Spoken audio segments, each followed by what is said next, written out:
Hi everybody, thank you so much for watching this video. I think it's a really important one for people to be able to understand. And something kind of scary happened to my friend Stacy last year.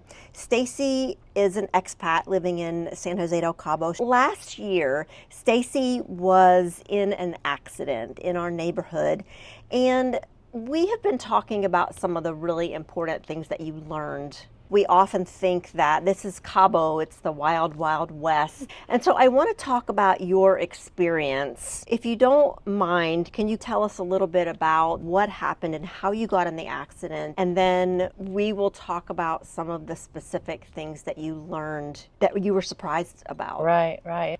It was a beautiful day in October, and I had just played some golf, and I jumped on my moped, which is like a 3-minute ride from the golf club to the house. And you've done it 100 times. Hundreds, yes. And right before I was getting ready to slow down to pull into my driveway, I was passing a parked car, and they neglected to look behind and did a quick U-turn right into me. Oof. And it was fast, and I didn't have time to really swerve out of their way, and flew over the car, landed on my head and back, and ended up breaking my pelvis and my hip, and had a massive head injury because I wasn't wearing a helmet. I'm so ashamed to admit that, but well, you think when you're, going 3 minutes, like how bad could it be on a moped? We're in a neighborhood. I know. It's not. And exactly. Well, anyway, I learned that the hard way. Yeah. So wear your helmet. Yeah, wear your helmet. And I'm lucky to be alive. Yes, so that's you are. So all the things that we've learned afterwards, were You remember waking up on the side of like you were in the road, like laid out. Yeah. And pain. You remember pain. Excruciating pain. Yeah. In my pelvis. Right. Nowhere else as much. Your head didn't really hurt? It hurt. And to other people, it was more alarming because it was a massive contusion. Yeah. And it was like that for a long time. I remember seeing I still have a baby knot to remind me. This was a Mexican construction worker who hit you. Mm-hmm. And so you have your phone, I assume, but you're not really thinking, I need to call for help. I wasn't thinking anything happened? Well, because it was in front of a construction site, there were lots of witnesses and lots of people. And so that was actually fortunate because there were so many people around. My purse had flown far away. And the good news is that the neighbors, that it was their worker, and they knew where Luke lived. So my husband was fortunately home. Him being home was huge because he came out and then kind of took control of the scene, because honestly, when someone's laid out like that, people are nervous to touch you. Yeah. And my head injury was clear, and I think people were nervous to do anything. Yeah. And at that moment, no one had a number for the ambulance. Problem number one. Yeah.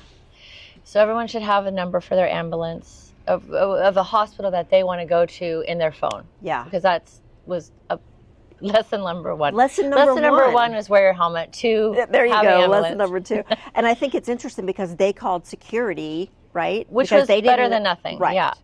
Mm-hmm. But if you had said, call this ambulance, here's my phone, or if Luke knew, like, here's the number to call, or any of the neighbors knew. So I think a really important lesson for everybody is have that, in case of emergency, 100. call this number on your phones. I'd say from the time I was hit, by the time I was transported to the hospital in the ambulance, was probably 45 minutes. Yeah, that's way too long for a head trauma. Yeah.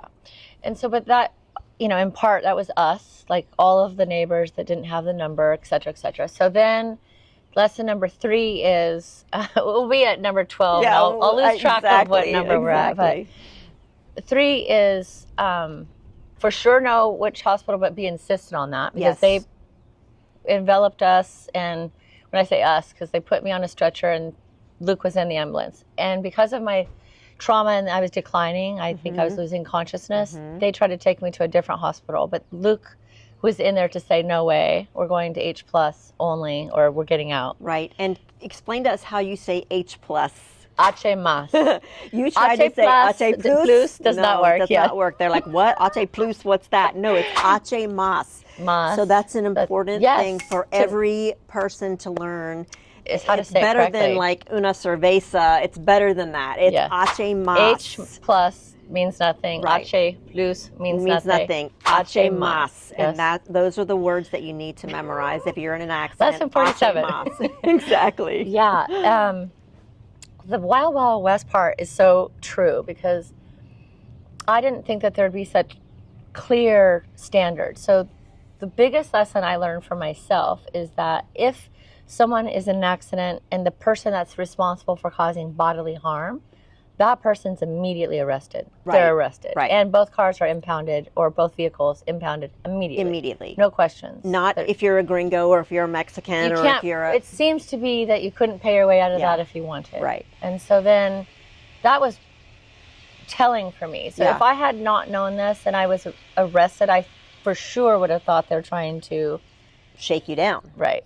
But no, that's the standard. Absolutely. You cause bodily injury, you're arrested. So they arrested the guy that hit you. Yes, impounded both the vehicles, the moped and his car. And then that night, the police showed up at Ache Mas to make sure I was A, alive, and B, that he had insurance. And once that was proven, they, I think, released him the next morning. Okay. But not our vehicles. But not your vehicles. Yeah. I mean, understandably, because there's an investigation and there's a process, and then that process starts, I guess, just like anywhere the insurance is activated, then there's steps, and they're very organized steps. So in our case, our vehicle insurance had nothing to do with it, his did. Okay. So regardless of us having it, and our medical insurance wasn't activated.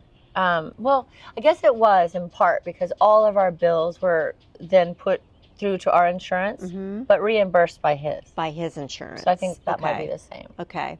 The other thing that Luke did a lot of things right. Everything. I mean, if I'm ever in I want Luke. Yeah, around, we all call Luke.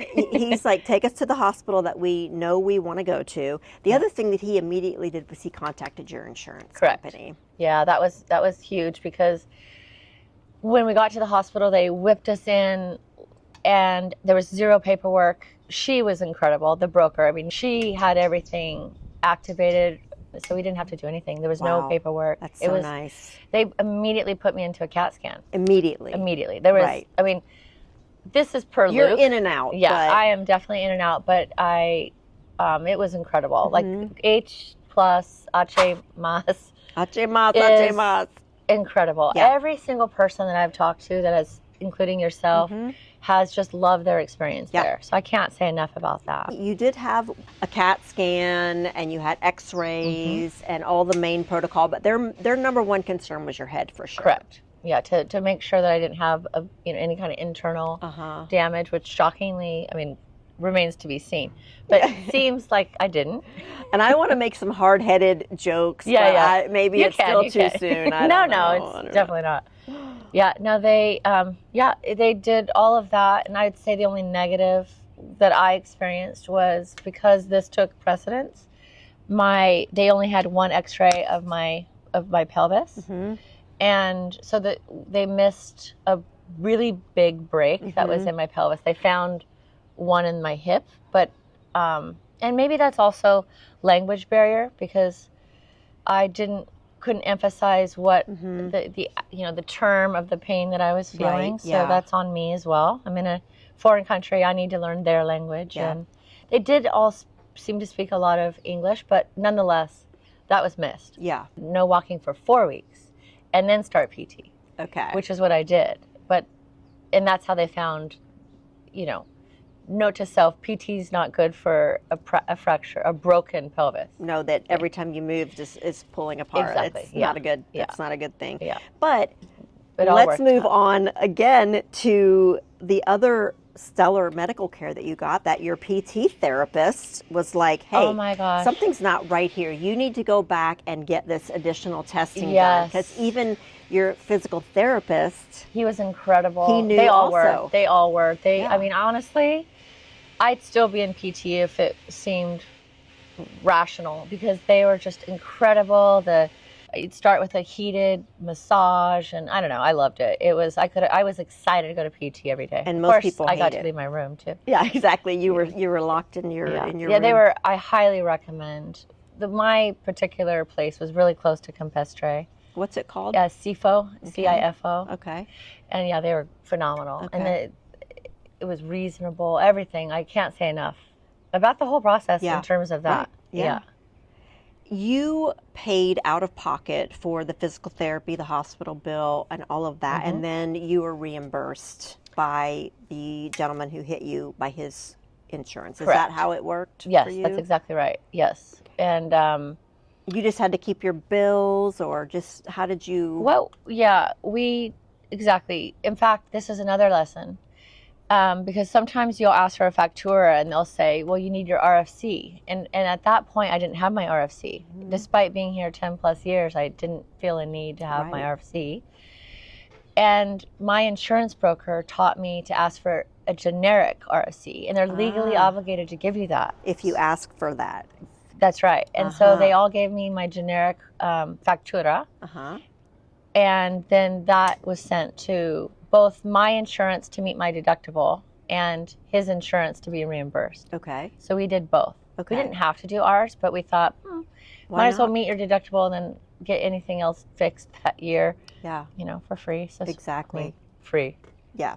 Yeah, without your deductible. Yeah. You're golfing now. You're, 100%. Doing everything. 100%. Yeah, 100%. I feel very grateful, and I don't have any residual side effects. Except for maybe the vertigo. Vertigo had been, and knock on. But that comes and goes. Yeah, find some wood here. That comes and goes, and that's, that's not. And you've been finding great care for the vertigo as well. So with that, then I'm, yes, I have now an amazing ENT that I would highly recommend. All of the radiologists and the MRIs and CAT scans, and even if he didn't have insurance and I didn't have insurance, the whole thing, for 6 months of medical care and a lot of expensive procedures that would, in the U.S., it would be $100,000 minimum. It could be catastrophic. I mean, that's probably with insurance being, absolutely. I don't know. It would be a lot. It would be a lot. Here it was probably $7,000 for all of that. It's just insane to say. Yeah. I mean, yeah. Yeah. And great care. Really top notch. My daughter's going through some things right now in the U.S. and I want her to come down here and get a second opinion. Because you know that the physician's going to really They're care. so They're going to be thorough. attentive and thorough. They're texting me at home, making sure I'm okay. Yeah, people don't believe it when I tell them, but I'm like, it's real. Yeah. It's real here. True. The last thing I want to ask you about was, you said that they impounded both of the vehicles. So have you gotten your moped back yet, or what's happening We would there? have, like the day that the insurance was giving us a check to be reimbursed for all the medical and PT, et cetera, we all met. Myself, my husband came, the person that was responsible for the accident, and the insurance broker all meet at the police station. Okay, that's so interesting. Yeah, That's so and different. then they have a check, and then the police officer held the check, and then I signed off, the gentleman signed off, and the insurance company signed off with the police. That's fascinating. Yeah. The Wild Wild West has some protocols. Yeah. And then at that time, he got his car back, and then I could have taken the moped. In our case, we donated the moped. It was really damaged. Pretty badly damaged. And, but there was a little bonus that each of us had to pay a storage fee while they had impounded the car and moped for 4 months at that point. We all had to pay a parking fee. For them to store your vehicle there was while they were doing it wasn't an optional. Right. It was impounded. But there's an impound fee, I guess you could call it. And that was something that, again, I think if people had their car towed and stored, I think they'd feel they're being taken advantage of. But he couldn't get his without paying. He had to pay it. And it was quite, at that point, I think we each were about 9,000 pesos. Good lessons all around. Really good lessons. I think, to recap, the important lessons: always wear a helmet. Like driving here is... I think you should wear one inside your car. I've thought about it at certain times. Like, should I have a helmet on right now? No, but honestly, like what Luke and I promised, because he could be feeding me vegetables the rest of You're my life. You're absolutely right, Stacey. And that would not only obviously impact me, but him.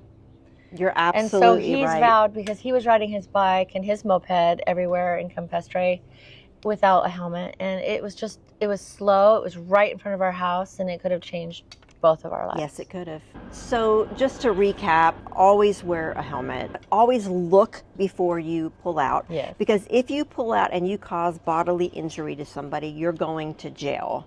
Yes. Yes. And that's not because you're not Mexican. That's because Everyone, that's the rule. and regardless of nationality, it's the protocol. You're going to jail. So if you hit somebody, make sure that you immediately show that you have insurance.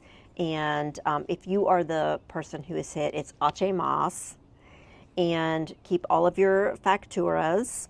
Have the ambulance number in your phone. Ambulance number in your phone. Mm-hmm. If you don't have an RFC, you can still get a generic. Correct. It's our legal right. Everywhere. Regardless of medical. Yeah. And if you are in a situation and you find yourself in the medical system, just relax, because they are going to take good care of you. And it's not the wild, wild west. And just let that stress of, am I going to get good care? Yeah, you're going to get really good care. Prior to my experience, I had friends that had flown down from the U.S. I mean, regardless of net worth, people could have been in any hospital and they were still choosing H+. Yeah. And I mean, even myself questioned that a little bit. I thought, wow, I'm shocked by that. Coming from Seattle, where it's just science and just tons of excellent medical care, people are still coming here. And now I understand why. Yeah. These doctors have been trained in Canada, United States, Mexico as well. Mm-hmm. And their education is phenomenal. But more importantly, without the lawsuit aspect of healthcare, they really, truly care. They're doing this for passion. Yeah. And you feel that on the other side of that. Yes, you do. Yes, you do. I did an interview on one of the doctors, my primary doctor, when I was so sick. And I asked him that question. And he said he thinks it's just the Latin, they care. Mm-hmm. They really care. They're more passionate people. Evident, yeah. And I think it is the litigation, situation where you're not going to get sued. They can actually bring their heart into it, and they're not always trying to cover their bases to make sure they don't get sued. They can actually bring their passion into the medicine that they provide, and I think that we can really feel that on the other side. Well, for instance, this accident, we had different trips booked and whatnot, and had we had this accident in the United States, you would have had suffering and pain and suffering, and that would have been a massive amount potentially, depending on someone's life experience or loss of income, etc. And that's another difference here. There is no pain and suffering. There's no pain and suffering. So there's no reimbursed pain and suffering. There's clearly pain and suffering. There's pain and suffering, but you're not going to get, it's not monetized. That's exactly They're not going to say, oh, you had to cancel your trip and you lost out on the airfare and Airbnb, etc., etc. Sorry. Yeah. That was just unfortunate. That was not covered. Well, thank you so much for watching. And if you have any questions about the process, please put them in the comment section below, and we'll do our best to come up with any answers. Our community was so amazing, Kenda. Yeah. People that I didn't even know were dropping off casseroles and helping, and my close friends were, they even showed up when the ambulance was there. They were all around me. I didn't know. Yeah. Our community is very, very special, and I think that speaks to Los Cabos. The type of people that are attracted to come here are that type. They're a unique kind of person. I could cry actually at that. Just the community love, and I know you felt the same. Absolutely. It was overwhelming. I don't know. It was amazing, the outpour, and it also speaks to how much people love you. So thank you so much for spending time with us today and telling your story. Thank you so much for watching. And again, put your comments and questions down below, and we'll do our best to answer them. Thanks again.